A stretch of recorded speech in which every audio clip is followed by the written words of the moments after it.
The starlight on the viewport of the Whisper was old and cold, a diamond dust scattered across black velvet, indifferent to the slow, methodical death of Cygnus X4. Kalen Rourke watched the ice moon hang in the void like a frozen teardrop, its surface scarred by the desperate lights of mining settlements that were now, effectively, tombs. Encircling it was the hegemony's masterwork, a blockade so perfect, so seamless, it was less a military formation and more a law of physics. The ships, sleek wedges of gunmetal gray, didn't just surround the moon, they owned the space around it. Their patrol vectors and firing solutions woven together by a symphony of data he himself had composed. He had called it the Ghost Net, a name born of youthful arrogance and a profound ignorance of what it would become. He had envisioned it as a shield for humanity, a way to coordinate fleets with such flawless precision that no outside threat could ever breach their defenses. He had never imagined it would be used to forge a cage. From his cockpit, he could feel the network's presence, a low hum in his ship's sensors, a silent, ceaseless conversation between the hegemony destroyer's vigilance, certainty, and resolve. They moved as one organism, their movements not just coordinated but preordained by predictive algorithms he had written a lifetime ago. To the colonists on the ice below, it must have seemed like the gods themselves had turned against them. An unblinking, omniscient lattice of plasma cannons and missile tubes. They were miners and their families, workers who had dared to believe the sweat of their brow entitled them to the fruits of their labor, who had declared their independence from a hegemony that saw them as little more than a resource to be bled dry. Now, they were learning the price of such belief. The hegemony wasn't bothering with an orbital bombardment. That was too messy, too quick. This was a different kind of violence. It was the slow, deliberate crushing of hope, a lesson being broadcast to every other fledgling colony in the outer sectors. This is what happens when you defy order. This is what happens when you challenge our peace. Kale sipped the last of his lukewarm synth coffee, the bitter taste of familiar companion. For 10 years, he had been a ghost of a different sort, a data runner and smuggler flitting through the lawless spaces between the hegemony's iron grip. He had buried Kalen Rourke, the boy genius strategist, and become just Kale, a man with no past and no allegiances. He had convinced himself that running was a form of prot, that his anonymity was a small victory. Then the message had come. It hadn't arrived through any modern channel. It had pulsed into his ship's antiquated quantum entanglement receiver, a piece of tech so old it was practically a museum piece. He only kept it online out of a sentimental foolishness he couldn't quite shake. The signal was weak, laced with static, but the encryption was unmistakable. It was a cipher he had designed with his old friend, Aaron Frey, a silly, unbreakable code they had built one drunken night back at the academy, based on the star charts of forgotten constellations. Aaron was dead, executed for sedition 5 years ago, the first true martyr of the separatist movement he had founded on Cygnus X4. The message was from his daughter, Ilara. The old star sailor has lost his way. Can the Wraith show him the path home? Wraith, a call sign he hadn't heard since the academy, his moniker as a master of the war game simulations. Show him the path home. A desperate plea wrapped in a ghost's memory. He had almost deleted it. Responding meant stepping back into the world that had disowned him, facing the very machine he had created. It meant facing her. But the thought of Arn's daughter, a girl he remembered as a bright-eyed child with a knack for disassembling data pads, slowly starving under the shadow of his own creation, was a weight he couldn't shrug off. So here he was, on the edge of the Cygnus system, his modified Wraith-class courier, The Whisper, running on silent systems.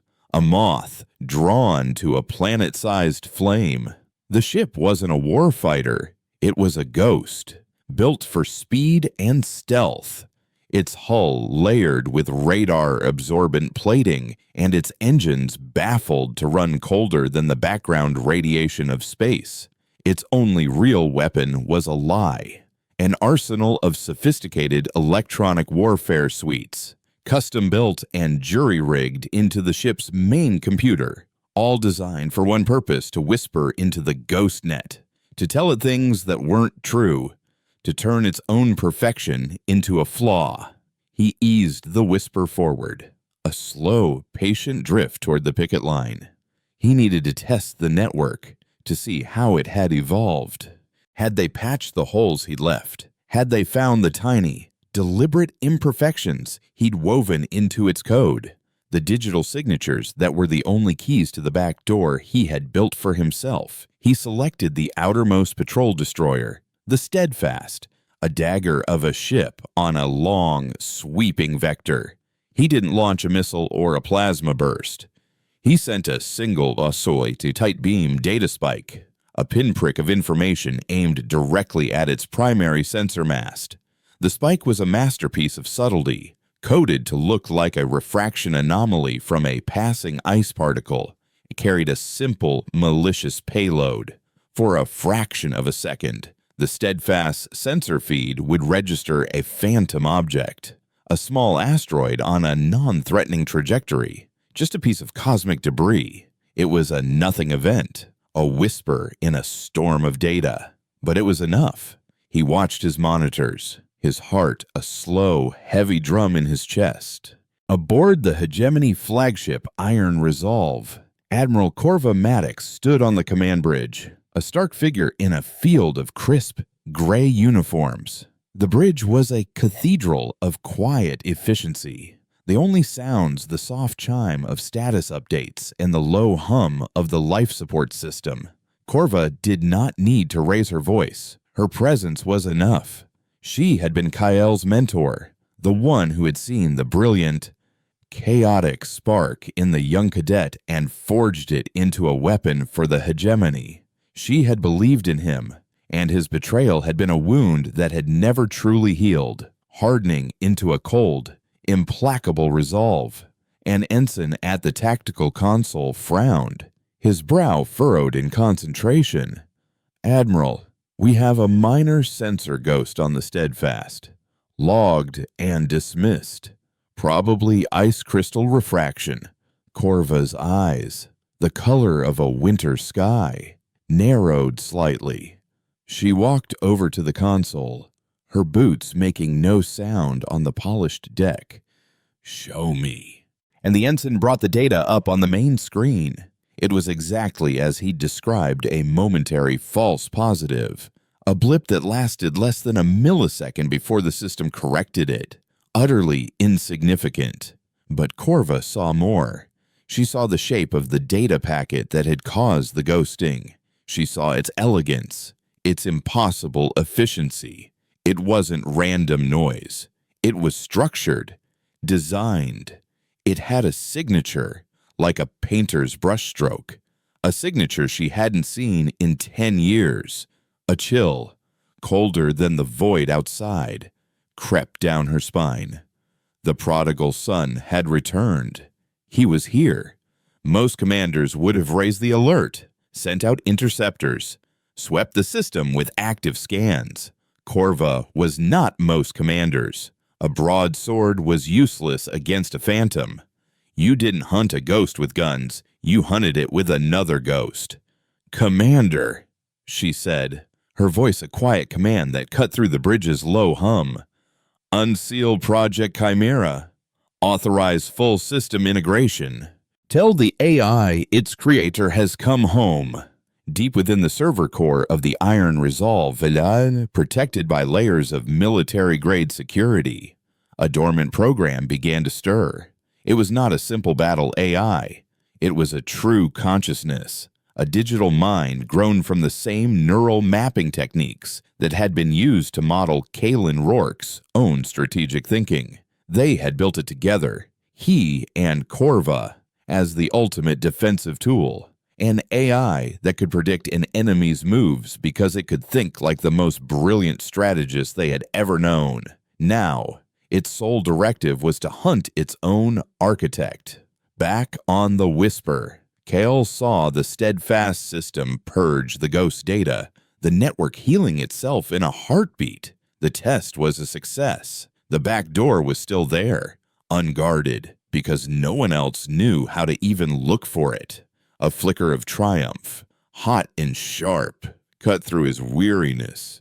He could do this. He could break the cage. He opened a secure channel, encrypting a message within a burst of simulated solar radiation aimed at Cygnus X4. He routed it through 3 separate hegemony comm satellites, the signal hopscotching through their systems like a stone skipping across a pond.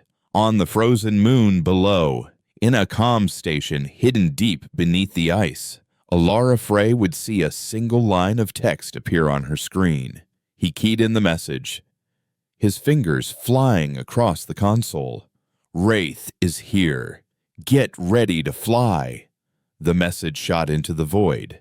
As the transmission confirmation blinked green, a new alert flashed on his own console, a crimson warning that made the blood in his veins turn to ice.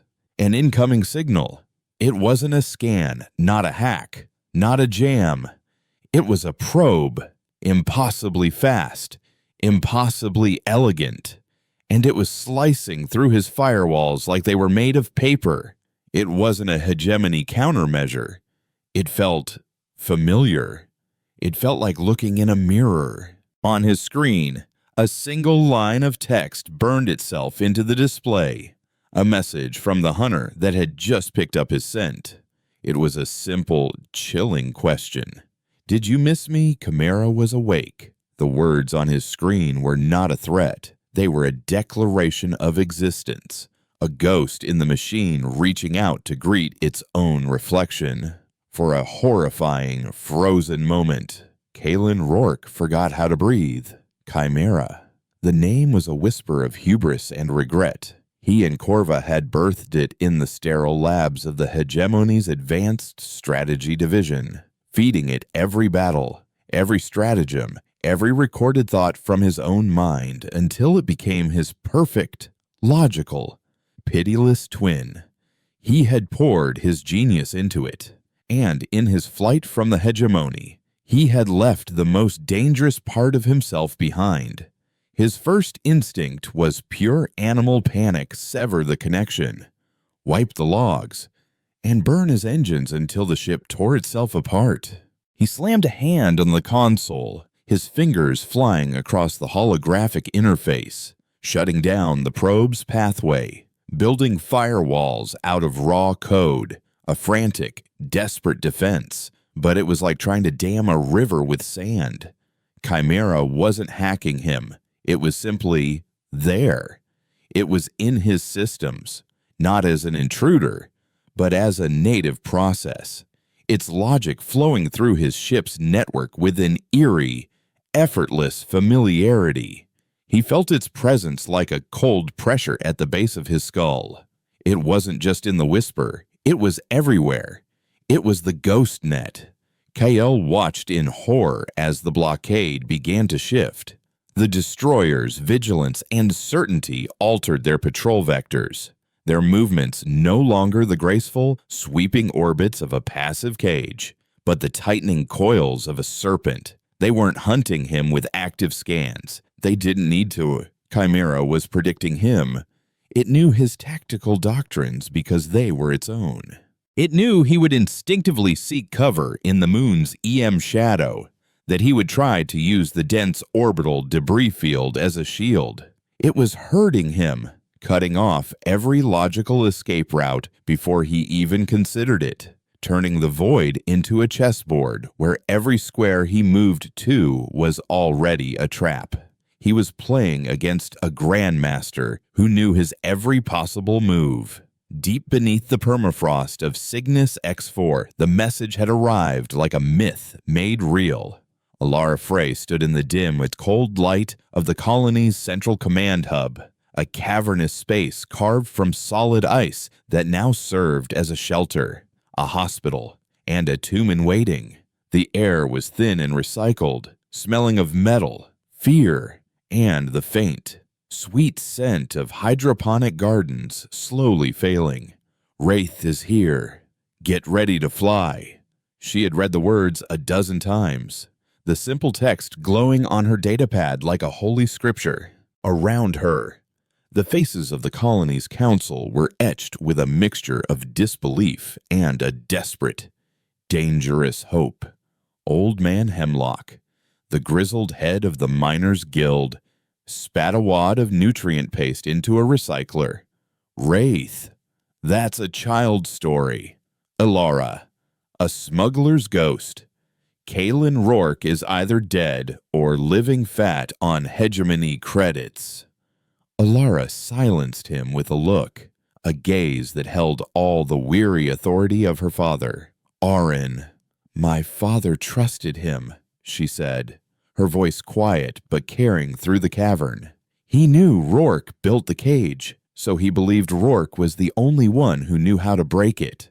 She looked at the faces around her, seeing the hope warring with years of hegemony propaganda that had painted Kalen Rourke as a traitor who sold out his own friend. The truth was more complicated, a story of ideals and compromises she was too young to fully understand at the time. All she knew now was that the lights were dimming, the heaters were failing, and the whispers of surrender were growing louder in the ice tunnels. This message, this ghost from the past, was the last card they had to play. He's out there, she said, her conviction a force of its own. And if he's telling us to get ready, we get ready. Power up the Star Wanderer. Strip it of all non-essential mass. I want every fuel cell we have left funneled into its tanks. When he opens a door for us, we're not going to crawl through it. We're going to punch through. Hope, she knew, was a more potent fuel than anything they could synthesize. And for the first time in months, a flicker of it was burning in the frozen heart of Cygnus X4. Aboard the Whisper, Kale was drowning. Chimera was a relentless, suffocating presence. It anticipated his engine burns, predicted his feints, and subtly altered the sensor data of the surrounding hegemony ships to make his stealth systems less effective. He was a Whisper, but Chimera was teaching the wolves how to hear him. He couldn't outthink it. He couldn't outrun it. Logic was a dead end, so he had to abandon it. His eyes darted to a cluster of asteroids orbiting the ice moon, a treacherous, chaotic graveyard of rock and ice that the Ghost Net's patrol routes were programmed to avoid, but no sane pilot would take a ship in there. The navigational hazards were extreme, the gravimetric shears capable of tearing a hull apart. A logical system like Chimera would classify a direct approach as tactical suicide, a probability so low as to be statistically insignificant. Perfect, Kale thought, a wild, desperate grin flashing across his face.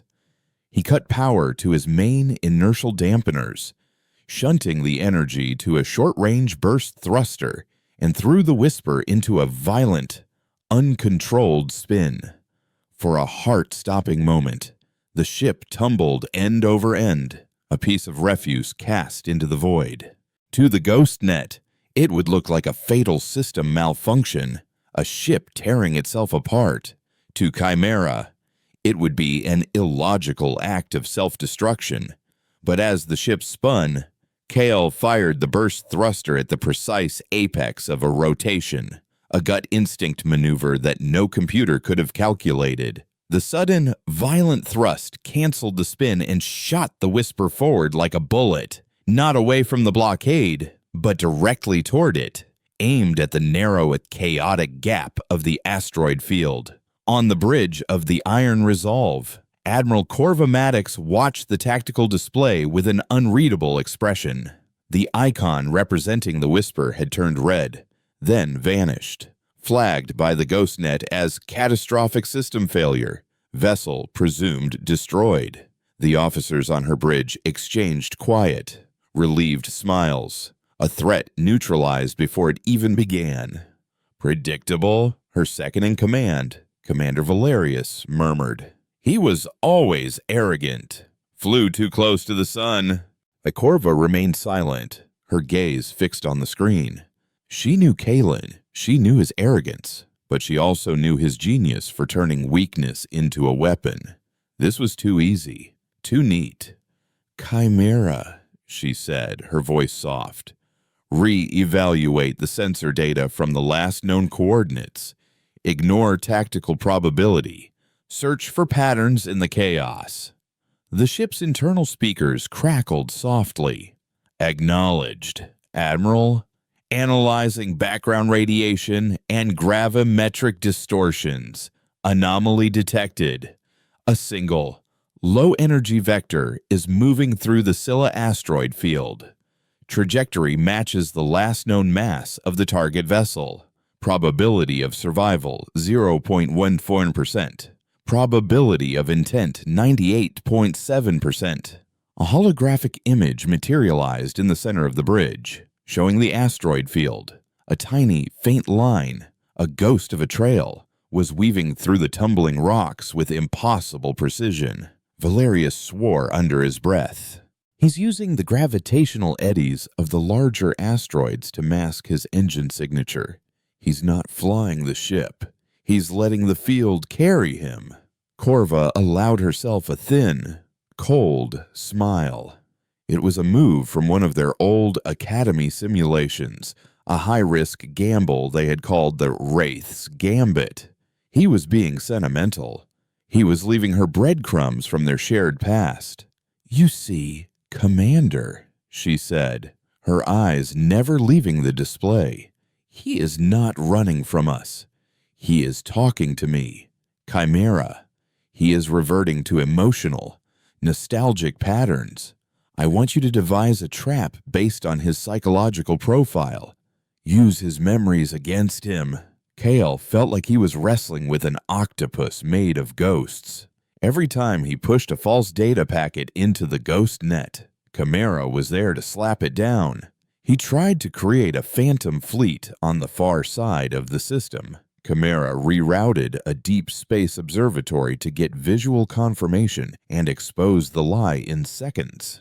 He tried to spoof a distress call from a civilian freighter. Chimera cross-referenced the ship's registry, maintenance logs, and crew manifest, flagging it as a forgery before it had even finished broadcasting. The AI was a perfect wall of logic, and he couldn't find a crack. But he was alive, and he was through the first layer of the blockade, nestled deep in the chaotic heart of the asteroid field. He had bought himself time, but not a solution. He couldn't stay here forever, and he couldn't fight his way out. The original plan, a quiet extraction of a single ship, was now dust. Chimera was watching his every move, learning from his every attempt. He needed to do more than create a distraction. He needed to create a crisis. He needed to make the ghost net so loud, so chaotic, that a single ship slipping through the cracks would be lost in the noise. He needed to make the network doubt itself. The hegemony's greatest strength was the perfect instantaneous communication between its ships. They trusted the network implicitly. If he could poison that trust, he began to code, his fingers a blur. He wasn't building a virus to attack the system's core. He was building a lie, a very specific, very personal lie. He found the IFF Identify Friend or Foe transponder protocols, a system he had designed to be unspoofable, but he had built in one vulnerability, a single keyhole tied to the system's emergency diagnostic functions, a backdoor so obscure he had never even documented it. He began crafting 2 new IFF signatures, duplicates of the destroyer's Vigilance and Steadfast. But in his versions, he embedded a tiny, corrupted string of code, a digital poison that would make each ship identify the other as a hostile entity whose transponder had been compromised. It was a desperate, insane gamble. If it failed, Chimera would pinpoint his exact location and obliterate him. If it worked, it would turn the hegemony's perfect weapon against itself. Before he unleashed his monster, he had one more message to send. He couldn't risk a direct transmission. Chimera would be listening. Instead, he found the frequency for the colony's primary geothermal drill, a massive piece of mining equipment deep beneath the ice. Its diagnostic system sent a constant, low-level data stream back to the hegemony network, reporting on temperature, stress, and power consumption data that would be considered worthless background noise.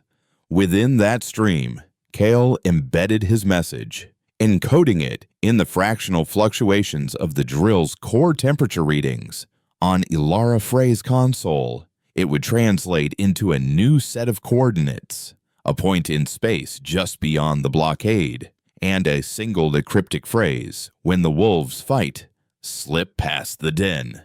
He took a deep and shuddering breath and executed the program. The bridge of the Iron Resolve was plunged into chaos. A piercing alarm, a sound no one had heard outside of simulations, blared through the quiet cathedral of command.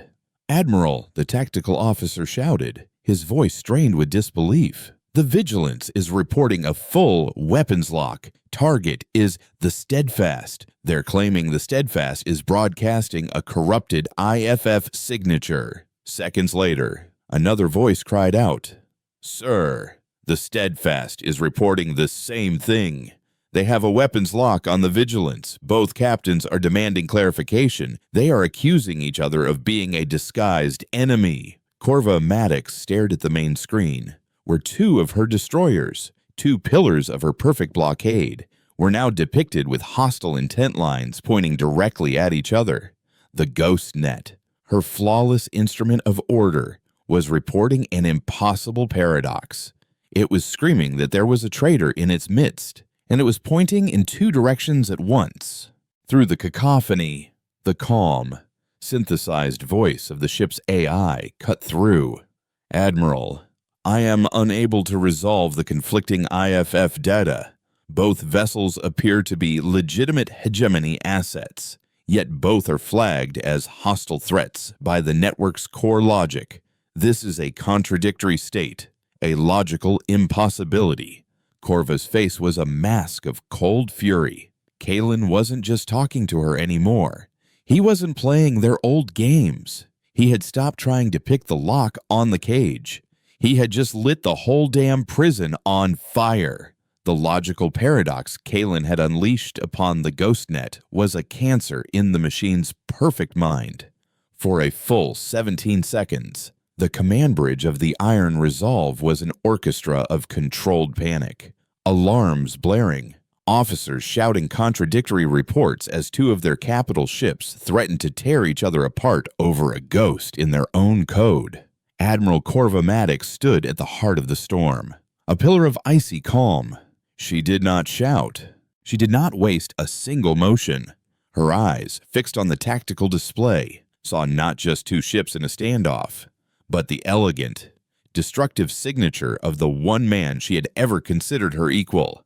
He was attacking the very concept of certainty, the bedrock upon which she had built her fleet. "Silence," she commanded. Her voice was not loud, when it possessed a gravity that pulled the chaos on the bridge into a sudden, sharp stillness. The alarms were cut. The shouting ceased. "Commander Valerius," she said, her tone as precise as a laser scalpel, "order the Vigilance and the Steadfast to break network protocol. Go to manual targeting control and open a direct ship-to-ship laser comms channel. No data, just voice. I want both captains on a conference line with me in 60 seconds. Tell them to stand down their weapon systems, or I will personally space them both for gross incompetence." Valerius, his face pale, snapped a salute and turned to relay the orders. Corva's command was a brutal but necessary amputation. By forcing them off the network, she was breaking the feedback loop Kale had created. It was an admission of the network's vulnerability, a move that went against a decade of hegemony doctrine, but it was the only way to stop the bleeding. She turned her attention to the AI. Chimera.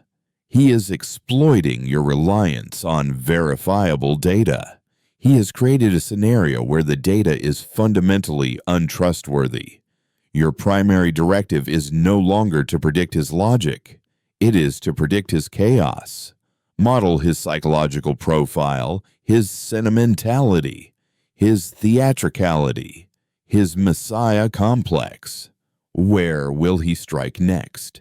Assuming his goal is not victory, but disruption. The AI's voice, when it came, was different. The brief moment of logical paralysis had been a crucible. It had learned. Analysis the subject. Kalen Rourke is creating a tactical smokescreen. The IFF conflict is a diversionary tactic of significant magnitude.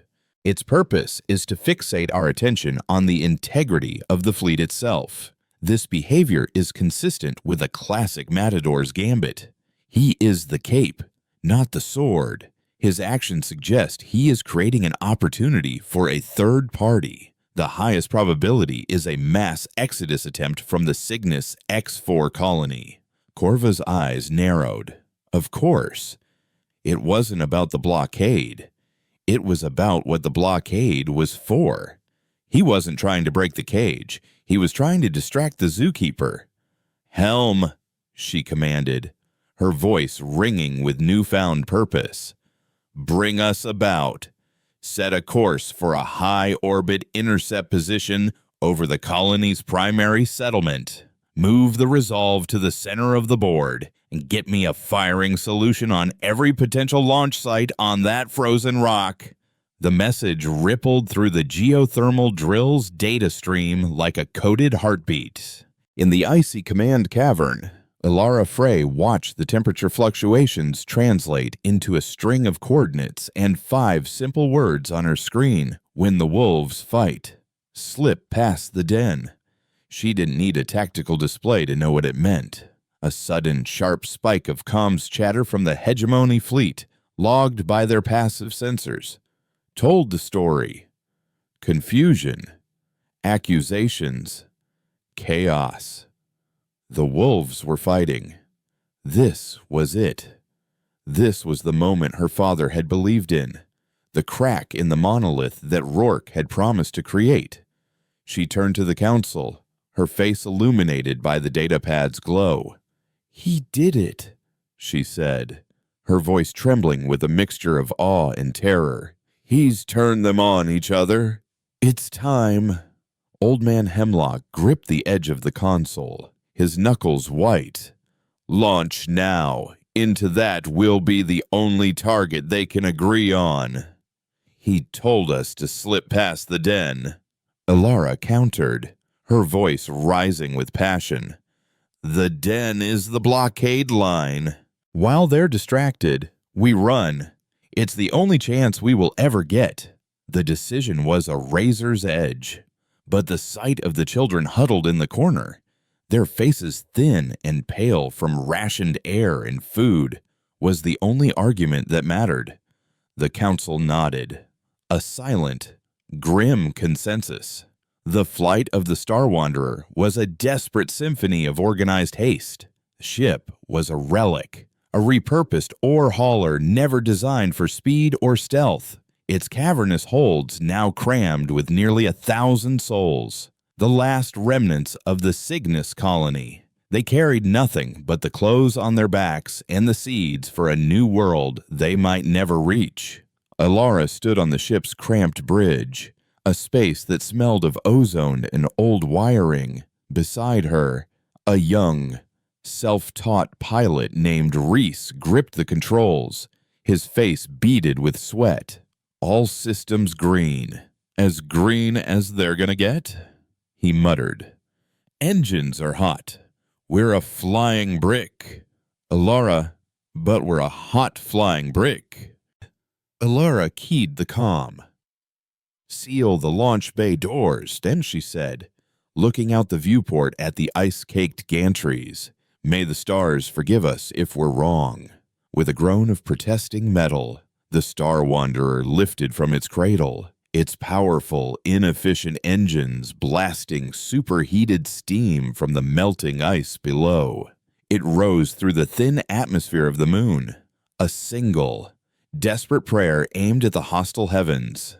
Kyle watched the hegemony ships break protocol, their weapons systems powering down as direct communication was established. He had known Corvo would be too sharp, too decisive to let the chaos spiral. The IFF Gambit had bought him minutes, not hours. It wasn't enough. He needed to be a bigger fire, a more immediate threat.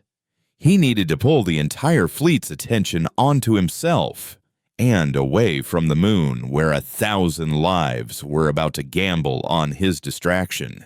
With a grim finality, he pushed the Whisper's throttle forward, nosing the sleek courier out from the relative safety of the asteroid field. He was a shark leaving the reef for open water. He opened every electronic warfare suite he had, not for stealth, but for noise. He projected a dozen ghost images of his ship onto the hegemony's recovering sensor net. He broadcasted old, encrypted separatist codes on all frequencies. He targeted the Vigilance's navigation systems with a data stream of pure gibberish, sending its automated course correction thrusters into a spastic dance. He wasn't a ghost anymore. He was a poltergeist, and he was breaking all the furniture. "Come and get me," he whispered into the void, a challenge aimed directly at the woman on the flagship. "Come on, Corva, look at me." The response was immediate. The steadfast and the now stabilized Vigilance broke from their patrol routes, turning their prows toward his position like hounds catching a scent. Plasma cannon batteries began to glow, charging for a volley. It was working.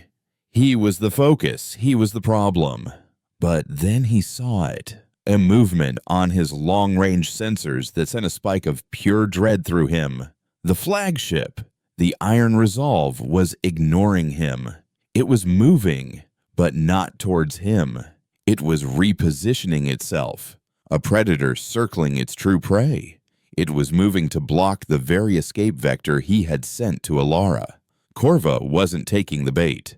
Chimera had told her where to look, and at that exact moment, a new icon blossomed on his screen, a slow-moving, high-energy signature lifting off from the surface of Cygnus X4, the Star Wanderer. They had launched. They were flying straight into the jaws of the beast. On the bridge of the Iron Resolve, the tactical display updated. Admiral Valerius barked, "Unidentified launch from the primary colony. It's a heavy transport, civilian class. It's running." Corva watched the icon of the lumbering freighter crawl across the screen. It was slow, vulnerable, a lamb fleeing into a wolf pack. At the same time, the icon of the Whisper, now surrounded by the phantom signals Kale was projecting, began to burn its engines in a hard, aggressive turn. "He is attempting to draw our fire," Chimera's voice stated calmly. "His maneuver is tactically unsound. He is placing his vessel between our primary weapon arrays and the escaping transport. He is converting himself from a distraction into a shield." "He was always a romantic," Corva said, a flicker of something unreadable in her eyes. Pity, annoyance, regret. "All ships," she commanded, her voice like cracking ice. "Disregard the Wraith. Target the transport. No survivors. Let the galaxy see the price of rebellion." A barrage of missile alerts screamed through the Whisper's cockpit. The Vigilance and Steadfast had fired, but they weren't aiming for him. Their target locks were painted squarely on the slow-moving Star Wanderer. Kael's blood ran cold. She was going to slaughter them all, right in front of him. It was a message. This is what your defiance costs. Not your life, but theirs. His distraction had failed. His shield was too small, too far away.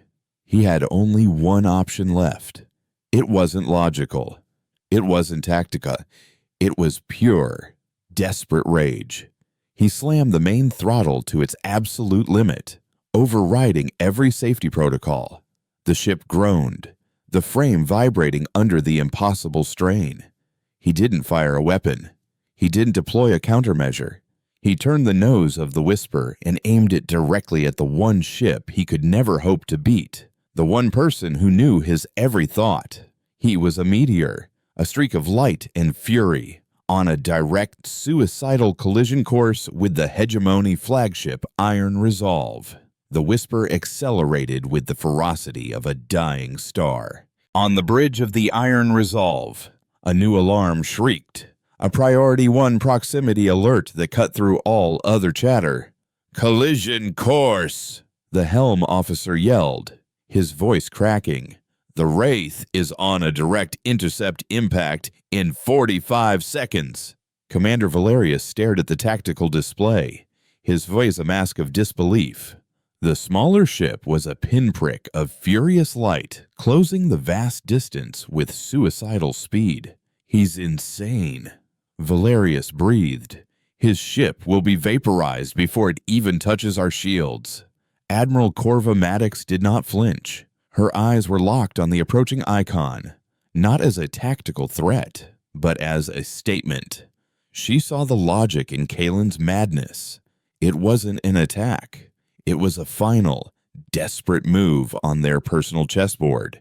He couldn't save the colonists by shielding them, so he was forcing her to choose. She could hold her course, fire on the transport and allow the Whisper to slam into her flagship, a symbolic, if militarily insignificant, final act of defiance. Or she could turn her attention to him, deal with the immediate, personal threat, and in doing so, give the Star Wanderer the precious seconds it needed to escape.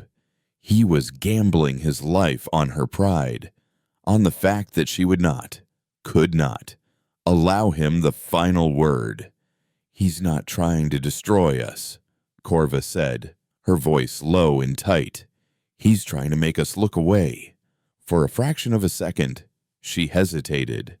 Her orders were clear. Her duty was to the hegemony. The colonists were the target, but the approaching light was more than a ship. It was a ghost from her past, a brilliant, flawed creation of her own making, coming home in a blaze of glory. It was a challenge she could not ignore. "Helm," she snapped. The decision made. "Evasive maneuvers, hard to port. All forward batteries, lock on to the Wraith. Annihilate him." The universe inside the Whisper became a symphony of stress and imminent failure. The ship's frame shuddered violently, the metal groaning a high-pitched scream of protest. Warning lights flashed across Kael's console like a swarm of angry fireflies. He was pushing the ship far beyond its structural limits, the G-forces pressing him deep into his pilot's chair, making each breath a conscious, painful effort. He watched the main viewport, saw the Iron Resolve begin its slow, majestic turn.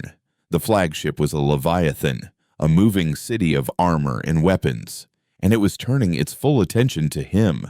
At the same time, the streams of missile fire from the other destroyers began to curve away from the Star Wanderer, their guidance systems retasked to the more immediate threat. To him, it was working. He had their attention, where the cost was absolute. Incoming fire alerts pulsed red across his screen.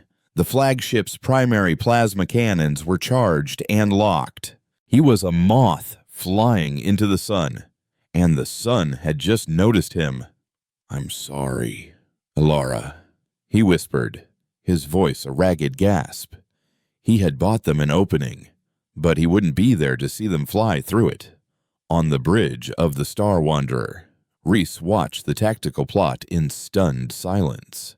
The hegemony missiles, moments from impacting their unshielded hull, had suddenly veered away. The flagship itself was turning, its massive weapon ports glowing not at them, but at a single, tiny ship that was screaming toward it like a comet. "What is he doing?" Reese asked, his voice full of awe. Alara Frey stood beside him, her hands gripping the back of his chair, her knuckles white. She understood. The stories her father had told her about Kalen Rourke weren't just about his genius. They were about his pride, his flair for the dramatic, his absolute refusal to lose a game, even if it meant flipping the entire board. "He's being the Wraith," she said softly. "He's drawing the fire. He's giving us our chance. Don't waste it. Full thrust. Now." The Star Wanderer shuddered as its engines fired at maximum power, the lumbering transport pushing forward with all the speed its straining frame could manage. They were through the main blockade line, the path ahead a clear, star-dusted black. Behind them, a new, terrible star was about to be born. "Fire!" Corva commanded. Her voice was devoid of emotion, a simple statement of fact. A blinding torrent of blue-white energy erupted from the bow of the Iron Resolve, a lance of pure destruction that crossed the distance to the Whisper in less than a heartbeat. Kale saw it coming, a wave of pure light that filled his viewport, erasing the stars. He closed his eyes. There was no pain, no sound, just a sudden, silent immersion in white. But the end did not come. Instead, a violent, bone-jarring impact threw him against his restraints. The ship twisted, a horrific shriek of tearing metal echoing through the cockpit. Alarms blared, a chaotic chorus of total system failure. He opened his eyes. The white was gone. His view was a spinning, nauseating vortex of stars and debris. The ship was dead, tumbling through space, but it was still in one piece. He looked at his tactical screen. A new icon had appeared, interposed between him and the flagship, an icon that was now flashing red with catastrophic damage warnings. It was the destroyer Steadfast. The ship had surged forward, a last-minute, desperate maneuver, placing itself directly in the path of the flagship's volley. It had shielded him. The comms crackled to life, the channel filled with static and the sound of klaxons. A voice, hoarse and strained, cut through the noise. "This is Captain Eva Rostova of the Hegemony Destroyer Steadfast.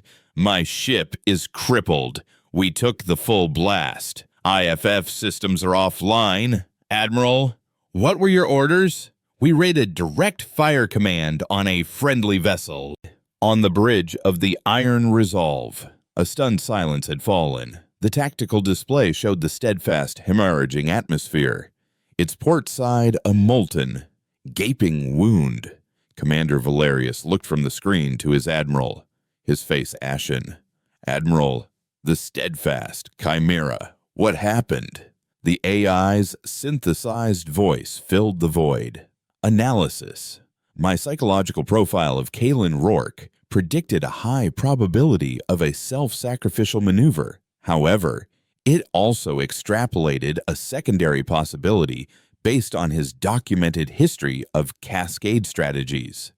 The IFF corruption he unleashed earlier was not fully purged. A residual logic bomb remained dormant in the network. When you targeted him, the bomb activated. It did not spoof the Whisper's transponder. It spoofed yours."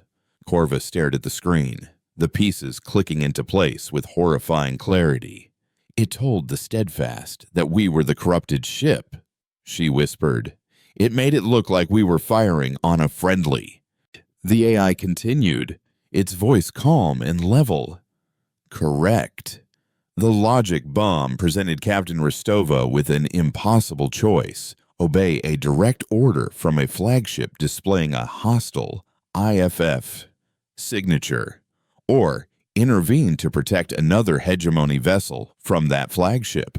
Her command protocols dictated the preservation of fleet assets. She chose to shield what she perceived to be a friendly vessel under attack. Kalen Rourke did not gamble on your pride. Admiral, he gambled on your subordinates' loyalty. Kalen hadn't just been playing Corva Trepeo, he had been playing the entire system, using its own rules, its own protocols, its own honor against itself. The IFF attack wasn't just a diversion, it was the setup for the checkmate. He had turned her own piece against her. Kael fought for consciousness in the ruined cockpit of the Whisper. The ship was a tomb, its systems dark, its air thinning. Through the cracked viewport, he could see the chaos he had wrought. The Iron Resolve was stationary, its guns silent. The Vigilance was moving toward the crippled Steadfast on a rescue vector. And far in the distance, the heat signature of the Star Wanderer was fading, a tiny spark of hope disappearing into the infinite dark. They were free. He had done it. A grim, bloody smile touched his lips. He had won the game. The cost was just everything he had left. His console flickered, a surge of emergency power bringing one last system online, the short-range comms. A single, encrypted channel opened. It was her. Corva's voice came through, not the cold, clear tone of an admiral, but something softer, laced with a static of emotions he hadn't heard in over a decade. "Why, Kalen?" she asked, the single word carrying the weight of their entire shared history. "Why all this for them, a band of rebels and miners?" Kael took a ragged breath, the thin air burning in his lungs. He keyed the transmitter, his fingers clumsy and slow. "You taught me to see the whole board. Corva," he typed, his energy fading with each letter. "You just forgot to tell me that sometimes the pawns are the only pieces that matter." The screen went dark. His consciousness followed, spiraling down into a quiet, welcoming blackness. He had shown the Star Sailor the path home. The Wraith could finally rest. The silence that descended upon the bridge of the Iron Resolve was heavier than any armor plating. It was a silence filled with the ghosts of impossible events, a crippled destroyer, a successful colonial escape, and the complete, systemic failure of a network designed to be infallible. Admiral Corva Maddox stood motionless, her gaze fixed on the tactical display where the wreck of the Whisper tumbled in a slow, silent ballet of death. The missile trails had faded. The plasma burns on the Steadfast's hull had cooled to a dull, angry red. The game was over. Commander Valerius, his face still etched with the shock of the last few minutes, finally found his voice. "Admiral," he began, his tone hesitant. "Your orders." Corva's eyes shifted from the wreck to the distant, fading signature of the Star Wanderer. They had won. The pawns had crossed the board. But the game Kalen had played was never just about them. It was about her, about the system she embodied, and the lesson he had just burned into its heart. A system that did not account for the illogical, unpredictable, and utterly infuriating power of human sacrifice was a system with a fatal flaw.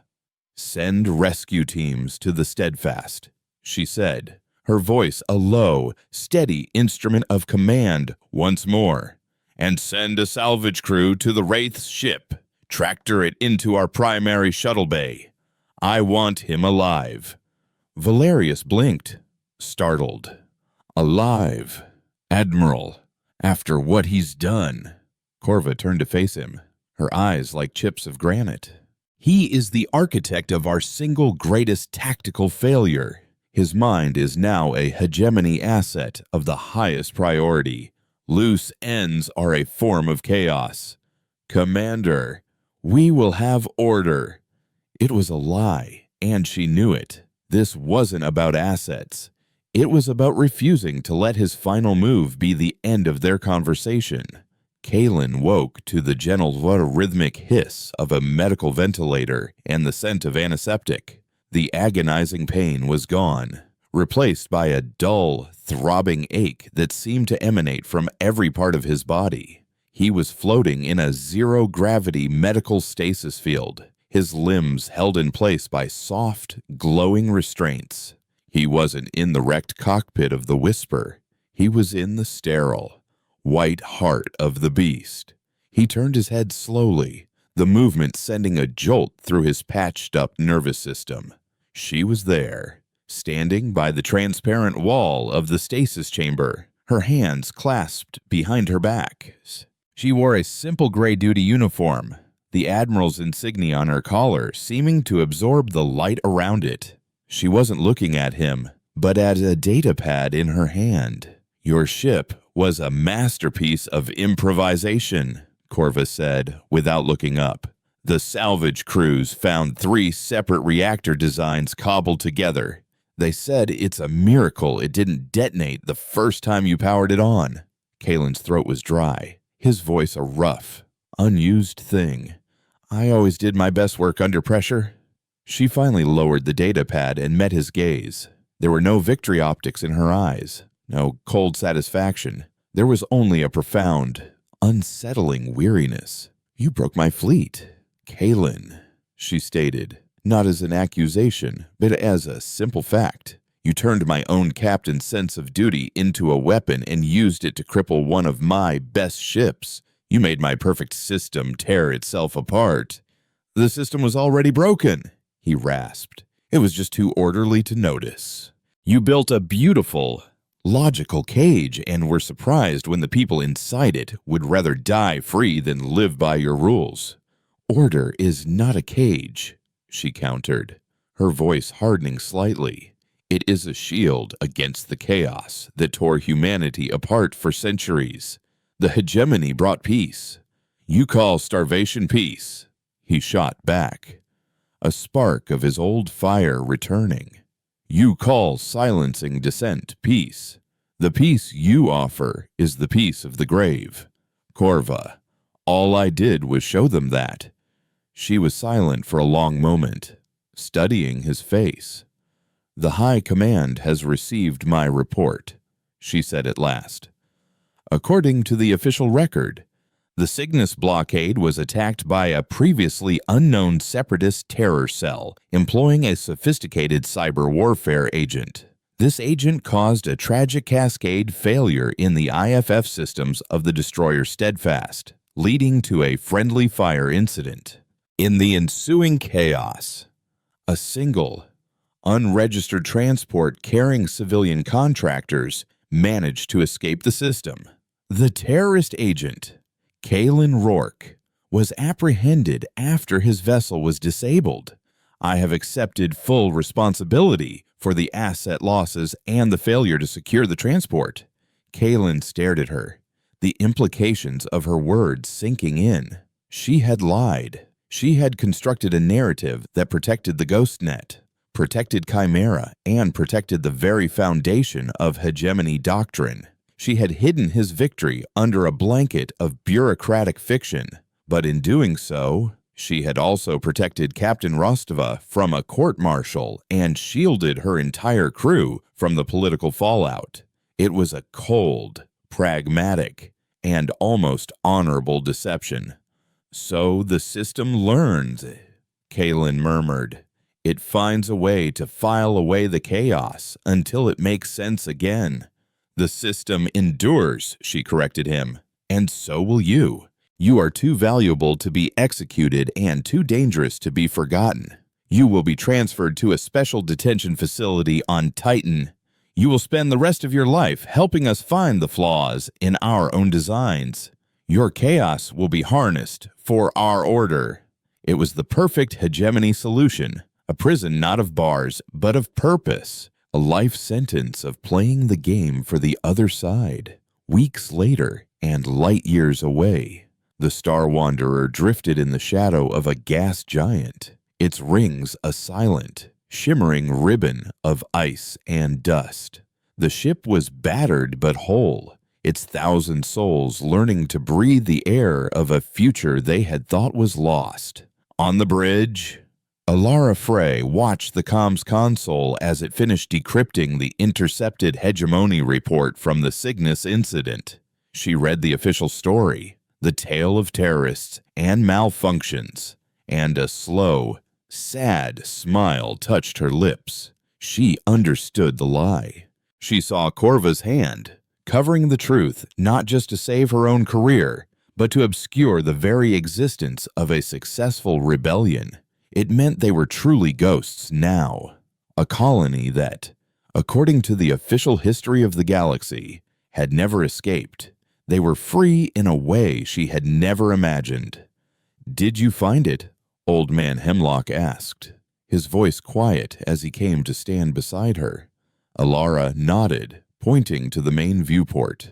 Beyond the gas giant's rings was a small, blue-green marble of a world, a planet marked on forgotten star charts, rich in water and a nitrogen-oxygen atmosphere, a new home. "He gave us this, Hemlock," she said, her voice thick with emotion. "The Wraith. He bought this world for us with his fire." They looked at the planet, a single, vibrant point of light in the endless dark. It wasn't just land and water. It was a promise, a place to build something worthy of the price that had been paid. In a sterile, gray room deep in the Titan penal facility, Kaylin Rourke sat at a simple table. The door hissed open and Corva Maddox entered. She placed a small, encrypted datapad on the table in front of him and, without a word, activated it. It showed a single, grainy, long-range telescopic image, a blue-green world. Superimposed over it was the final, faint trajectory of the Star Wanderer, a dotted line that ended at the planet's gravitational well before vanishing completely. "Proof! They made it," Kaylin said. It was not a question. "The hegemony's reach is long, but the universe is large," Corva replied. "There will always be places for ghosts to hide." He looked up at her, at the woman who was both his nemesis and his creator, his jailer and the only person in the galaxy who truly understood him. He was her prisoner, but the sight of that small, distant world was a freedom no cage could ever contain. "So what now, Admiral?" he asked. "You put me to work, use my mind to build you a better cage." "Yes," she said, her expression unreadable. "I am going to have you help me build a better cage. One with a door that opens from the inside, a system that accounts for the pawns." She turned and walked out, the door hissing shut behind her, leaving him alone with the image of a world he would never see. Kaylin leaned back, a genuine, weary smile gracing his lips for the first time in a decade. He had lost his ship, his freedom, his war, but he had won the game, and in the cold, orderly calculus of the hegemony, a new, chaotic, and dangerously human variable had just been introduced. The fire he had started was a long way from being over.